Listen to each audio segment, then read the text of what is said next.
रामपुर एक छोटा सा गांव था जो घने जंगल के बीच में छुपा हुआ था।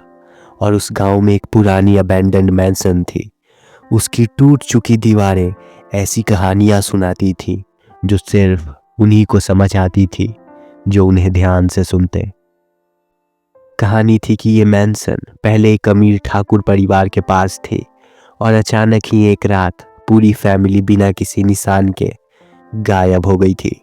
उसके बाद से मैंसन को एक रहस्य और डर के साथ जोड़ा जाने लगा।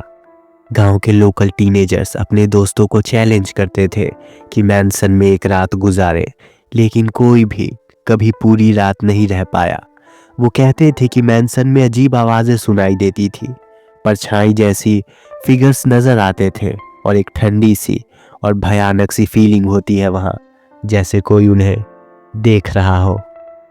एक खूबसूरत बरसात की शाम में कृति, एक क्यूरियस कॉलेज स्टूडेंट जो पैरानॉर्मल चीज़ों में दिलचस्पी रखती थी, वो फैसला करती है उस मैंसन के राज को समझने की। वो अपने साथ एक फ्लैश लाइट और कैमरा लेकर उस पुराने मैंसन के अंदर गई। वो थोड़ा एक्साइटमेंट और थोड़ा डर महसूस कर रही थी। जब कृति मैंसन के कंफ्यूजिंग और पजल्ड कॉरिडोर्स में घूम रही थी, उसने अचानक टेम्परेचर में कमी महसूस की। उसकी सांस की हवा मानो धुंध में बदल गई थी और हवा में एक अजीब सी डर की फीलिंग थी और अजीब सी आवाज़ें सुनाई देने लगी। अपने अंदर की आवाज़ को इग्नोर करते हुए कृति आगे बढ़ती गई। वो पूरी कोशिश में थी कि आज उसे इस मैंसन की हकीकत पता चल ही जाएगी। वो एक बड़े बॉल रूम में पहुंची जहां छत के एक टूटे हुए हिस्से से चांद की रोशनी आ रही थी और वो रोशनी दीवारों पर अजीब सी परछाई बना रही थी। जैसे ही कृति ने अपना कैमरा उठाया और एक फ़ोटो लेने की कोशिश की, एक तेज़ चीख मैंसन के अंदर गूंज उठी। अचानक वो पलटी, उसका दिल तेज धड़क रहा था।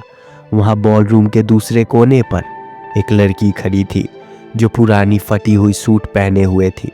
उसकी आंखों में उदासी और खामोशी दिख रही थी। डर से कांपते हुए कृति ने देखा कि वो लड़की उसे बुला रही है। वो लड़की अपना हाथ उसके तरफ बढ़ाती है और अपने तेज धड़कते दिल के साथ कृति एक कदम आगे बढ़ती है।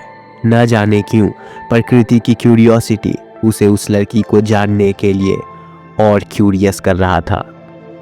और जैसे जैसे कृति के कदम आगे बढ़ रहे थे, मैंसन भी जैसे जिंदा होने लगा था। उसकी खामोश दीवारें अब गुनगुना रही थी और फर्श की टूटी ज़मीन चीख रही थी।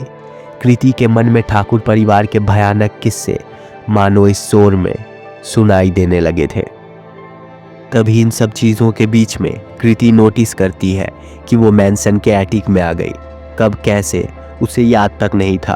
तभी उसकी नज़र एक टेबल पे जाती है जिस पे कई चीज़ों के साथ एक पुरानी डायरी रखी हुई थी जो प्रिया ठाकुर की थी। वो ठाकुर परिवार की सबसे छोटी बेटी थी। जब कृति ने उस पुराने डायरी के पन्ने पलटे तो उसने मैंसन के भयानक सच को जाना। कई दर्द भरी कहानी जिसमें धोखा, चलन और एक अधूरी मोहब्बत के बारे में लिखा था जो ठाकुर परिवार के बर्बादी की वजह होती है। वो डायरी पढ़ के कृति की आंखों से आंसू बहने लगते हैं। तभी अचानक वो जिस डायरी को पढ़ रही थी उसमें आग लग जाती है। कृति कुछ समझ नहीं पाती और घबरा के कुछ कदम पीछे करती है और तभी वो देखती है कि वो मैंसन के छत पे थी और उसके सामने एक लड़की खड़ी थी। न जाने कैसे, पर कृति उस लड़की को देख के कहती है प्रिया, और छत से फिसल के नीचे गिर जाती है।